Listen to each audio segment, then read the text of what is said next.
Thought that was Ooh, maintenance. all right, Shane, we are live, I think. Day 4, save the bet. Yeah. Let us know if you can hear us. That's always a question when we launch these things.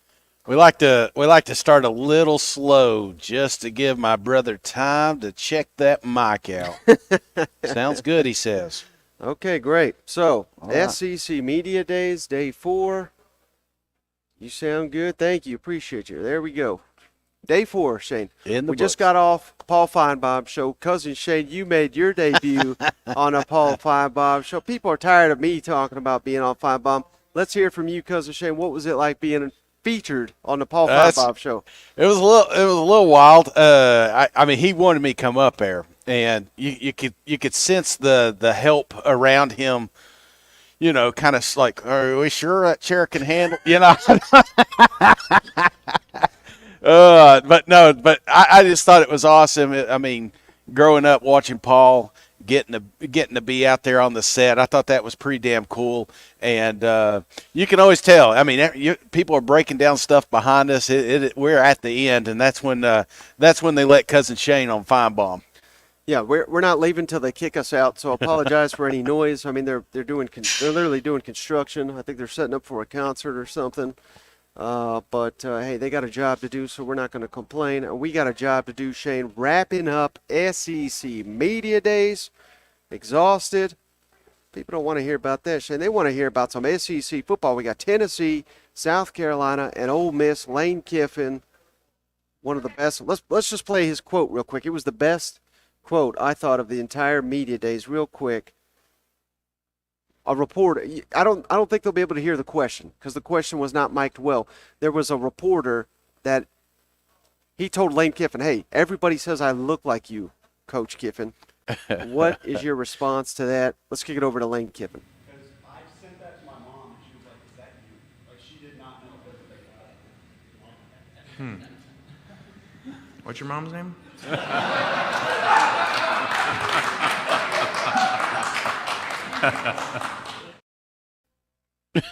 What's your mom's name? Oh, I mean, there's a chance. We heard some stories. Let's not share too much, Shay, but hey, there's a reason Lane's asking that. Absolutely, absolutely. Well, you know, and it's funny because it's been a little bit of a dry spell here with the coaches in the big room. Lane did not disappoint. Lane came out here with some zingers, and not just the jokes which you heard there, but you know that man came out with a statement, and he wanted to get it out there, get in front of everybody. So I feel bad for everybody that did not hang around for day 4 because not only did we have Lane, we had Heupel, we had Beamer. It was a very energetic, it was a very optimistic day for all 3 of these fan bases. Yeah. So, what should we tackle first, Shane? I mean, we got to have a little run-in with Heupel. That was pretty awesome. Yeah. Highlights of day 4 for you. We got to tell the Spencer Rattler story, don't we? Yeah. Well, before we do that, because you mentioned him, I did get to talk a little bit with Heupel. I thought that was really cool. Unfortunately, we didn't get him to the booth. So I was a little upset about that. That would have been another little bucket list for me. But yes, it started out the day with Spencer Rattler, and buddy, he was out quick this morning. Yeah. So just to set the scene, we had a few too many last night, and shocker. We had the checkout. I don't know. Long story short, it was a slow morning. I'm down here. I always get down here early. I can't sleep. I get so excited for SEC Media Days, and there's so much work to be done. So I'm down here, and someone's just screaming my name, Bratton, Bratton, Bratton. And I said, good God, what have I done? I'm going to get thrown out last day of Media Days. But no, it was the South Carolina contingent. They brought, hey, we got Spencer Rattler for you. I said, that's fantastic. We don't got Cousin Shane. So can you give me 10 minutes? Maybe do another interview or two. Come back over. I'll get this guy ready. And, Cousin Shane didn't show, so I had to roll. And a little teaser. We're not going to play the whole thing, but we got a teaser. You can check out the full interview. First I uploaded the wrong audio, but we fixed the audio. Little teaser of my exclusive one-on-one with Spencer Rattler, and I just had to open with this. I put up my SEC quarterback rankings. I got you 9th. So 9th. I may be your. So are you surprised, Shane, that I went there? Told him he was ninth in my quarterback. Yeah, I mean, right out of the gate, I think that one, you did not warm up at all. But I will say this: I did come in at the tail end of this conversation, and it was a lighthearted conversation, but he also had some points he wanted to make, and yes, I think this is what he wants to hear. I mean, people around him in that organization are probably kissing his ass and telling him he's the greatest and thank God you came back and all this stuff. But he needs to hear stuff like this because I think that's what drives him. He is one of those guys that when he gets his mind made up, he wants to prove the world wrong. And Right. So do I think that caught him off guard? Absolutely. But I do think that fueled that fire because if he turns out, Mike, I'm telling you right now, to be one of the first ones drafted in the NFL, I guarantee this is not the first time we've seen this tweet. Oh, that's the thing, Shane. I mean, some people give me a hard time about it, but we're being open, honest. We're one of the few I feel like that do it. We don't kiss players' ass. We're not mean. I was not overly mean or anything, but at the end of the day, this is all in good fun. Yeah. And that's the thing, man. It's just motivation. And if he's going to have a great year, South Carolina fans will be all in the mentions, and I did them a favor. Maybe they do win the East. Yeah. Maybe, a miraculous run. Hell, we didn't see Tennessee winning 11 games last Exactly. year. We sure as hell didn't see LSU winning the West, but they did it. South Carolina can do that if Spencer Rattler plays like he did against Tennessee, plays against Clemson, and he does it all season long, red hot. And, hey, I've said it before, Shane, I'll say it again. I had Stetson Bennett 10th in my rankings last year. He was a Heisman finalist. So Yeah. that goes to show what I know. You know, And that's exactly right. And, one of the cool things, too, is at the tail end, we got to talk to him a little bit. I always had my opinion of Rattler before I met him. I thought he was a little bit arrogant. I thought he was cocky. We've all seen the videos. he wasn't at all today. No, I will tell you, he was dialed in, man. He looks like a team leader. Yep. And he's wanting to do not only what's best for him, but what's best for this team.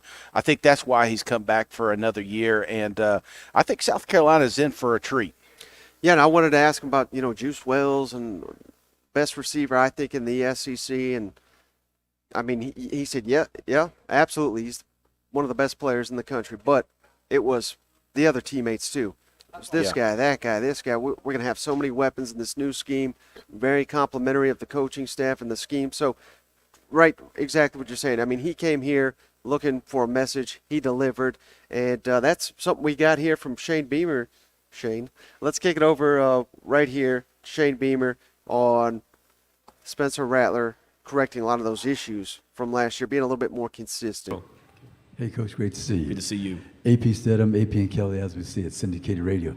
Coach, there's a lot of dynamics to win a football game, but what are some of those that were present in the Tennessee and the Clemson game that you could move forward to some degree? And then what do you envision the second year with Spencer Rattler now that he's been in your system for 1 year?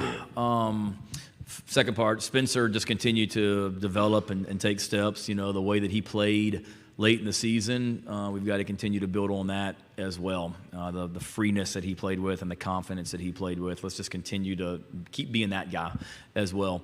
And then from those two specific games that you're talking about, I think those are games that we made impactful plays on offense, defense, and special teams, and that's what it takes to win football games. We created turnovers in those games. We did in the Clemson game, but we really didn't turn the ball over against Tennessee. We talked about impactful plays on special teams, and to me, more than anything, when I think about those two games, are just the competition as a core value of our program and the competitive plays that we made in that game, where the ball's in the air and it's a one-on-one opportunity with a receiver and a defensive back, and we win that battle.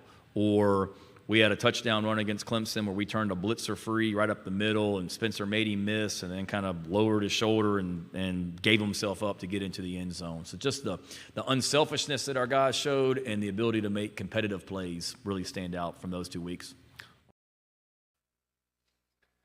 All right, Shane. So let's look at the schedule here for the Gamecocks again. I mean, it's tricky right out the gate.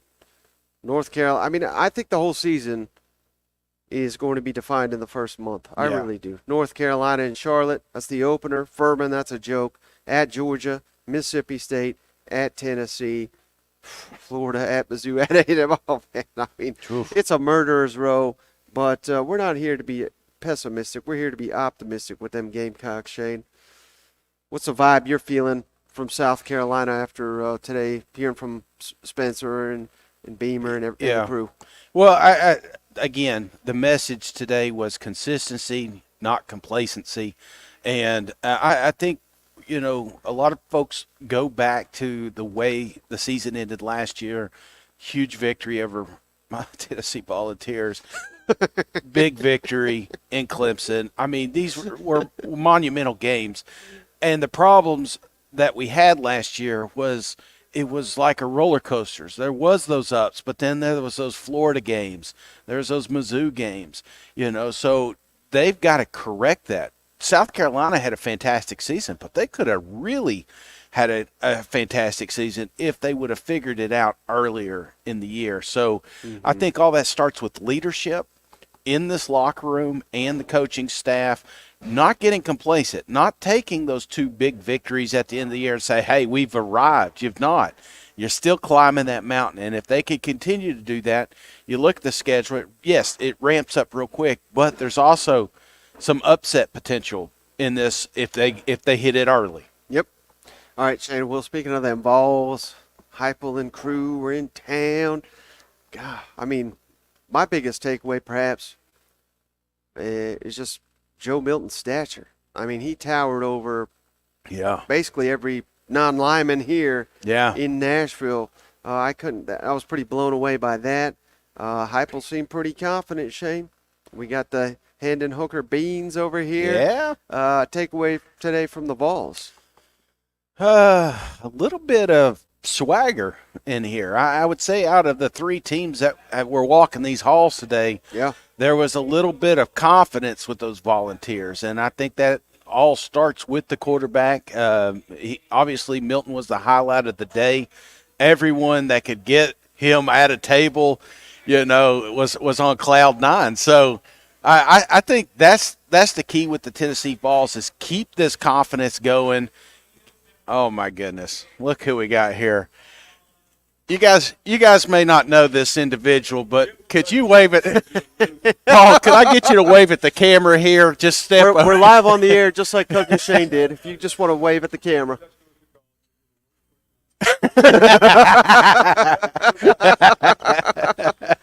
How about that, Shane? You were on Feinbaum. Feinbaum was on our show here. So yeah, full circle here. And if you couldn't hear him, he said, Jim from Tuscaloosa said, I'm the worst person on the damn planet Earth. So, man. One of these days, Paul's going to have a show as successful as ours. One of these days. But, Mike, back to those Vols. I just think that was the theme here with these guys is like, hey, last year was not a fluke. Right. Last year, we are a 10-win season. We are a championship-built team, and we have arrived. So with that, I feel pretty confident, more confident with my pick. Yeah, and that's the thing, Shane. I mean, go to the YouTube channel, check it out if you haven't yet. Eric Kane, Austin Price, those were two of the Tennessee guys we got here in Nashville. And, I mean, a lot of great stuff from both of them, but the thing that really got me, Shane, I mean, we are legitimately talking, can they win in Tuscaloosa? Can they beat the back-to-back two-time national champions on Rocky Top? That's going to be the game of the year in the SEC. I'm calling it right now. I'm not saying the Vols win. I'm not allowed to say Georgia will ever lose a game. Remember that. So I'm not saying that. But we're throwing out these hypotheticals. Yeah. Hell, they may lose both of them. I mean, odds are they'll lose both of them. But we are not sitting here going into a season saying Tennessee's got no shot against those two big games when for the last 20 years, Shane. I mean, that you're going in saying maybe a scandal will come, maybe this. You know, no. Now, under Heupel, with that offense, with these players, they can play with anybody. And I know Georgia fans, they say, well, hell, we whooped your ass and la-da-la-da-da. Well, I mean, there was about 4 or 5 plays that were missed by Tennessee in that ball game. Tennessee may have. I mean, after the game, the players were saying, "We want Georgia again because we think we can get them on a neutral field," and I think that was true. A lot of people thought Tennessee was the second best team in the country with Hendon Hooker healthy, and I don't think that's a bold statement given how they ran through most of the SEC.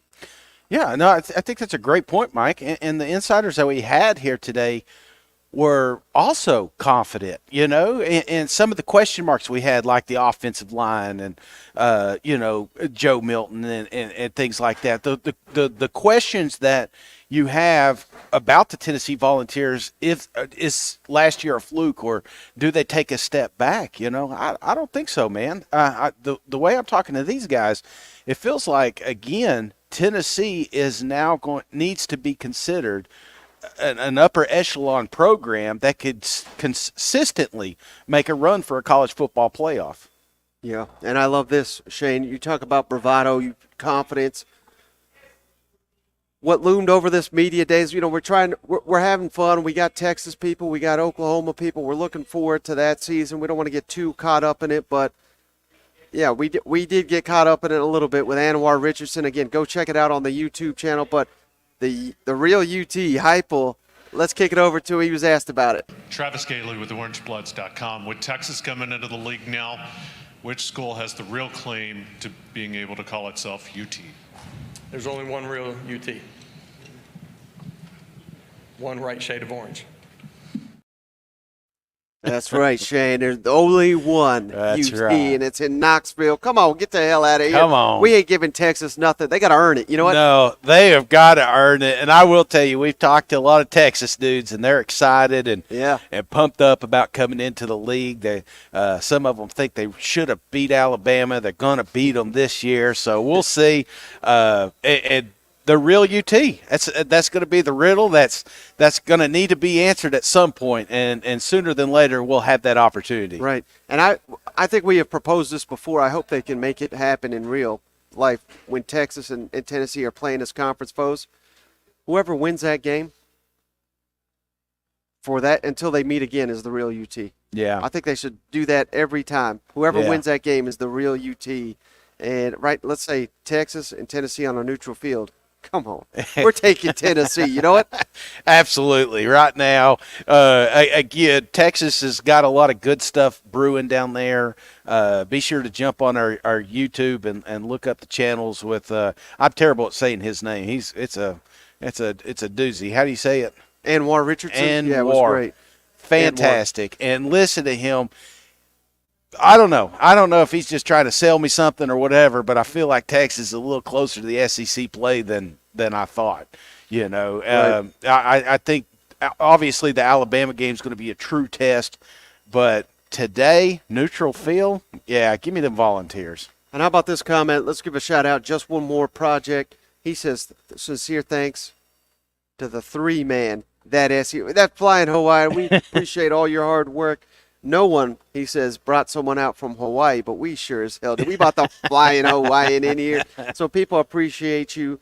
Jonathan, thank you so much for all your hard work up there. It's got to be tough, man. He's not getting to talk to these coaches and all these people. And he hasn't seen sunlight in 4 days, Mike. He's like a vampire. I went up there earlier to check on him. He was just cuddled up in the corner, just painting on the walls, So he is ready to get out of there, and I appreciate all the work that he's done. Now, how about the final team, Shane, that we've not talked about here on this show, Ole Miss? Yeah. It's interesting because, no surprise, but Lane Kiffin, he's always great for a comment. He comes in here, and he's the one everybody wants to talk with because you never know what the hell he's going to say. But almost felt a little Saban-esque to me. He came in here with messages, wanted to get out, wanted to convey things, didn't want to talk about his team, NIL, transfer portal, yada, yada, yada. Any surprise, or do you think that's him just kind of trying to keep them rebels in the weeds there?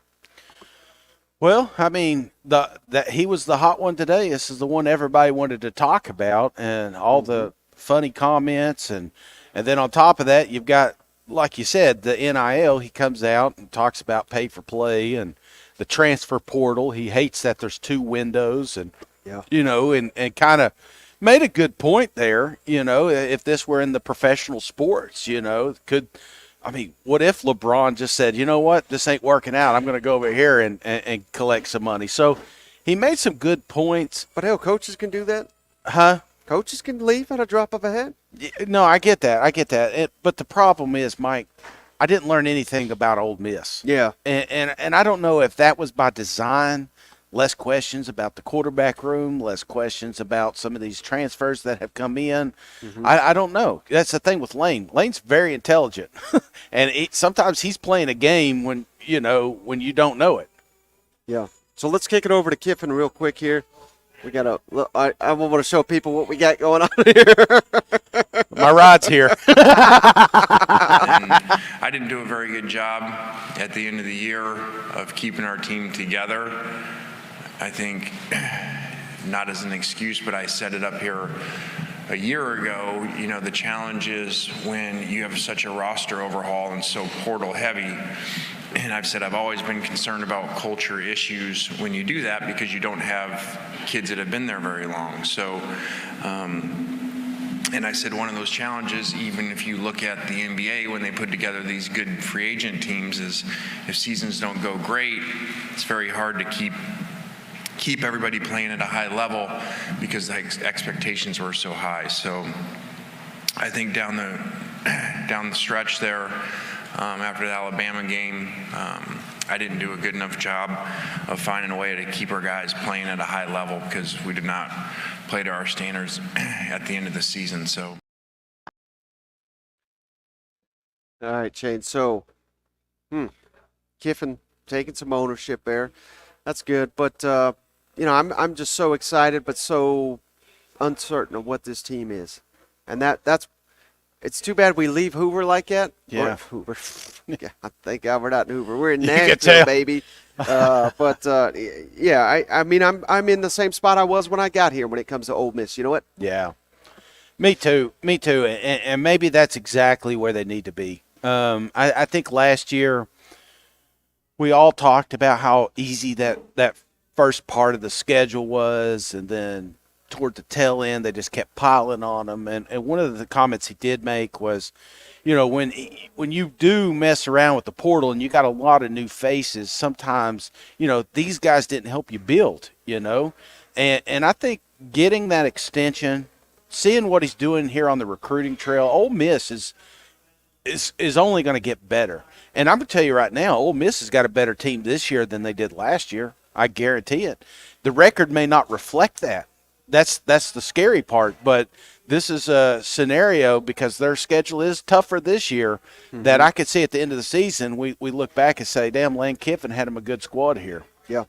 All right, Shane. So this is something we did last year. I think we're going to do it every year because just a great way to cap media days. We open it with my media ballot. We're going to close it with Cousin Shane's official SEC media ballot. And yes, they do give this man a vote, believe it or not. They let him vote. Last year, kiss of death, the only man at media days that picked Texas A&M to win not the West, the conference. He picked A&M. I'll probably be that wrong this year. I got LSU winning the whole thing. Shane, who do you have? Do you want us to go East or West to start? Let's go with the East. Okay. Because so with the East, in the last spot, I went with Vanderbilt. Yeah. So we'll do this in reverse here.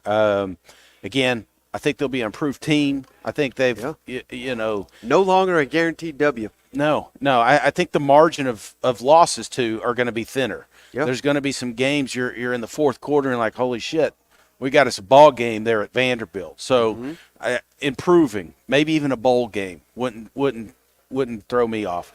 Above that, I've got South Carolina. Sixth.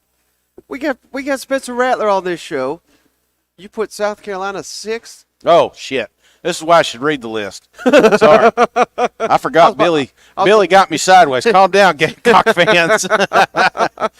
I got the Florida Gators, so I'm Okay, just going to hold the list so I don't mess this one up again. So it's getting late. Sorry, I've had about 15 energy drinks today. So Florida Gators. No, So okay. and these were pretty easy for me. And it's again, I know the future for Florida is bright. I know if they can maintain Billy and these recruits that they're getting in there, it's a slow build, but there is light at the end of the tunnel. It's just unfortunately with this schedule, with the quarterback situation, there's just I am just not comfortable moving them up this list at all. Okay. So South Carolina next on your list. Yeah, South Carolina is in the East. So and here's where it gets murky. I mean, everybody you talk to, you can flip flop. I think these next three here. After talking, I'm not gonna lie, man. After talking to South Carolina today, I kind of wanted to change it, but I already had my vote in. Yeah. You know what I'm saying? Yeah. There was just something. There's something different about Milton with the swagger, and then Rattler. It's just I don't know, man. There's something to it, and I think teams win games, not individuals, and that's why I like South Carolina. It's just that schedule is brutal. Yeah. I think that's the part that's going to get them in trouble. Now above them, I've got Kentucky. I love Kentucky. I think that they're gonna have a hell of a year. I think this team's a lot better than they were last year. The only reason I got Kentucky over Mizzou is because I'm high on Mizzou. I think this is the year they surprise some folks. Plus Alabama, I mean the fact that you've got Alabama on your schedule, that's got to be a factor there. You're basically saying Mark Stoops has got to have the biggest win of his career, signature win, which would either be Alabama at home or Georgia in Athens, which surely to God no one is projecting that. But he almost has to win one of those to climb that SEC East ladder because of the schedule. Well, and too, the East is so tight.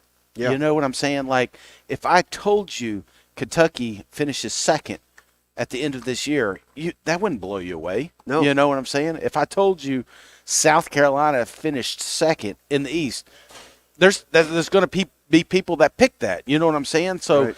that's why people are talking about next year, and it drives me nuts because if you look at the East alone, every single one of those games is going to be a barn burner. And you can't go in knowing who's going to win it. And let me say this, Shane, because I think this is something that not enough people are saying. We can all have our projections. We can all have our predictions. But obviously we don't know. We've talked about that many times. If we knew, this wouldn't be fun. But I think it's going to be defined by the offensive coordinator hires made this offseason at Missouri, Kirby Moore, Kentucky, Liam Cohen, and South Carolina, Dow Loggins. Mm-hmm. We have no clue which one of those will be the best hire. Now, you can make the case. We've seen Liam Cohen do it, so maybe give him an edge. That's kind of why I give him an edge. Yeah. Could be Kirby Moore. Hell, it could be what if Dow Loggins comes out of – I mean, I didn't know who the hell Joe Brady was when he got hired by LSU. Then they had Joe Burrow win the national championship. Yeah. Say Dow Loggins is the next Joe Brady. South Carolina's going to rocket up this list. Yeah. There's just no way for us to know that. But I think the answer will come from whoever's that best hire because those were the issues on that. All three of those teams as offensive coordinator last year. And I'll be honest, 1,000% transparency here, and I'm not trying to get Nick Rouse in trouble, but I'm going to get him in trouble here. I didn't put this vote in until after we talked to him, and when they had question marks about the Vanderbilt game, I said, nah. Because that was pretty bad. you know what I'm saying? Missouri doesn't have question marks about the Vanderbilt game. Right. So that's why I gave them the edge. Again, I'm picking each other's brains and seeing how they feel about camps.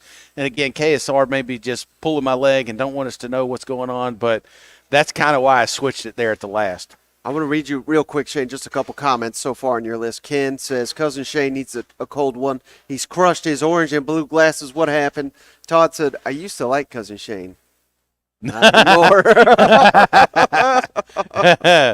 Well, I mean, you got to pick someone. Yeah, you know what I'm yeah. saying? It's all good fun. And if anybody, I mean, if anybody's watching a live show Thursday and you're watching my fat ass, then you're probably a fan of the show. And you probably know that I haven't picked anything right. So if I don't have your team in the first spot, then you should be on cloud nine. Yeah. Put the mortgage on it, okay? That's what I'm saying. So Yeah. that's just the nature of it. So above Mizzou, again, I talked about them all off season. I just think this is the year. Yeah. I love this defense. I love the returning talent. I do think Cook's the guy. I do think he's figured it out. I love Luther. I think, get this running game going. I think a lot of that also helps when you got a new offensive coordinator and Eli can get more with the players. That's one thing. I don't know if you remember Kirby talking about earlier in this conference was, he's got to have complete trust of all coaches on his staff, and that allows him more time to be with the players. I think sometimes that gets lost in today's. Jimbo is a prime example. I think sometimes the fact that he's just so close to controlling everything that sometimes he loses the bigger picture, and that they're kids. Yeah. And you got to fill that locker room. You got to know what's going on. So obviously, I don't want to spoil your list here, but Georgia won, yeah. Tennessee 2, because I think that's 90% of people probably going Right. to have that. What's that separation? Do you think it is massive? Is there any chance Tennessee closes the gap with that game in Knoxville? That's critical. Obviously, Georgia, they don't have to go to Bama. They don't Yeah. get A&M. So there are. We can't just look at one game. But is that gap massive, or do you think it's attainable that some way, somehow, Tennessee closes that gap? I think a little closer Yeah. than it has been, obviously. Even last year, I think there was opportunities that Tennessee could have made that a little bit more of a ball game. What if it were in Tennessee? Would the score have changed? What if? You got to remember there. And I'm not going to make excuses. That's last year. We're talking this year. Yeah. There are question marks with Georgia. We got a quarterback competition nobody wants to talk about, but it's not. Beck's not just automatically the guy, but he's also not Stetson Bennett either. Yeah. So there's going to be some question marks there. Tennessee, you just can't count them out with that offense, and they've proved that. So it's not like this is a one-hit wonder. Multiple years now, they have been in some games they shouldn't have been probably. Yeah. So who you got in the West? Let's go same thing. Yeah, reverse same order. thing. So I started out with Auburn, and I know Auburn was a little bit of a trendy pick and stuff, but for me, I think it's a build. It is truly it's a big build. They've got some dudes on that team, but again, you've also got a lot of new faces coming in and trying to piece it together. Yes, Hugh Freeze is there. I think he's the future for Auburn. I think it was a hell of a hire, and I think it'll work out for him. But to think that he's going to have that Brian Kelly impact year one, I'm not seeing it. I'm just not. And the way this schedule's set up, it's a tough road ahead. So that's why I'm a little more down on Auburn. Not so much that I don't think they can't do it. It's just I don't know. It's just truly a guess at this point. Guess who just slid into Shane's DMs? None other than Hugh Freeze. Yeah. I wonder what burners he's got on here. I bet he's got a few. So who you got 6 in the West? 6, I've got Mississippi State. Okay. I think the consensus was they're the last team in the West, which, if they didn't have Will Rogers, sure, I'd go with it. But they got Will Rogers. So I think that one right there is a reason why most folks are it's so funny because we've had Mississippi State guys on, and I've asked every single one of them why the disrespect, and they're used to it. How many times have they been picked last in the West compared to how many times they actually finished? So I think these guys are going to be a little bit better than folks think. All right, how about 5th? Shane, we got the whole crew out here. It's like there's a damn parade behind us. They're going to start moving the set here in a minute. 5th in the West. Who you got 5th? 5th, I've got Arkansas. What? Come yeah. on now. After I know. KJ and Sam came over, did you consider changing it after that? It was close. Yeah. It's just the Ole Miss. I think it comes down to that game. Yeah. right now, who do I think is going to win, Ole Miss or Arkansas? And right now I'm leaning Ole Miss, and it's nothing against Arkansas by no means, but Ole Miss at home. I think Ole Miss has got a better roster. I think I'm a Dart believer now for some reason, even though he drove me nuts last year. I think you talk about the two best running backs in the country. I think Judkins is legit just as well as Rocket. So, I mean, it's just going to be a fun ball game, but I'm going to give a slight edge to Ole Miss here. Okay, then now we're getting where the heavy hitters are, at least by most regards. Who you got third in the West? This one's the tough one. Because you could go. It's weird. It's like the East. The three there in the East. But I went LSU, and it's funny. You made a comment on Feinbaum about Alabama being third, but sitting there at 10-2. Yeah. Can I see a scenario like that? A 10-win season, 9-win season from LSU? Absolutely. Doesn't mean they're a bad team. It's just a lot of things had to go their way last year to get them into that spot. Do those things line up again this season? I think they're good. I think they've got depth. I think they got some NFL talent. But there's more question marks on that roster for me, and that's why I got them at the third spot. Interesting. All right, number 2, Shane. Number 2, I've got Texas A&M. Love to put them at 1 just because, if you keep doing it, eventually it'll happen, I guess, I just love the roster. I really do. I love the talent. I love where it's at. I think that the defensive line especially, this is freaking NFL defense. I know what this is. Billy Lucci said we can get on the sideline. So you bumped them up, didn't you? Absolutely, man. You're going to see me over there drinking milk and doing the chants.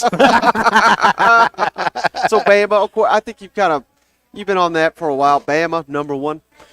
Yeah, I got Bama number 1. Now I did switch this because I've told you all year long I think Bama's won. I think we were 1 year off on the revenge tour.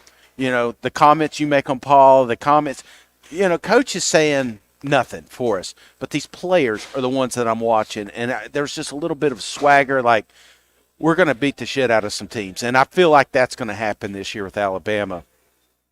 So, final question: who's your SEC champ? Because you had a champ too. I switched it. I did have Bama. But I'm going to go with them Georgia Bulldogs. I mean, I just think at this point, until they don't get it, I'm not going to bet against them, Shane, longtime listener Kyle Lovinggood, Big A. Yeah. Yes, Shane There did he not is. pick A&M to win the West. Yes. Big up. So, appreciate you, Kyle. Absolutely. This one's for you guys. I don't know what camera I'm looking at here, but Let's you're close welcome. this one out, Shane. They're about to bring down the whole building on Yeah. us. So I appreciate you revealing the ballot. Really appreciate all the support. Means a lot. We're trying something. We're trying something different. Someone real quick, they were saying, man, this guy's doing it all on his own. He's got this help, that help, this help. We got no help aside from the Flying Hawaiian. I mean, we truly are doing this independent. We're the last ones here. We're first ones except for this morning. So I just can't thank everybody. I thank the SEC for letting us be here. It means a lot. And, man, this is our best one yet, and hopefully Dallas will be even better. Absolutely. Again, thanks. I want to thank everybody that came out to Bearded Iris. That was freaking awesome, having cold beers with our buds. That's an annual tradition I hope that continues to go, and we just want to cut loose and have some fun. But, yeah, it's getting a little crazy. I think they just keep running around the circle just like, yeah, we know you're waiting on us. So, but, Mike, I appreciate everybody that's been tuning in. Be sure to get on the YouTube, That SEC Podcast. Every single interview will be uploaded. Every single coach that's talked has been uploaded. You don't have to look for anything. It is there for you guys. And next time we meet, we'll be in a little bit quieter setting, I promise. Probably I'll be buzzing, though. I'll be drinking a little bit. Can't do that here.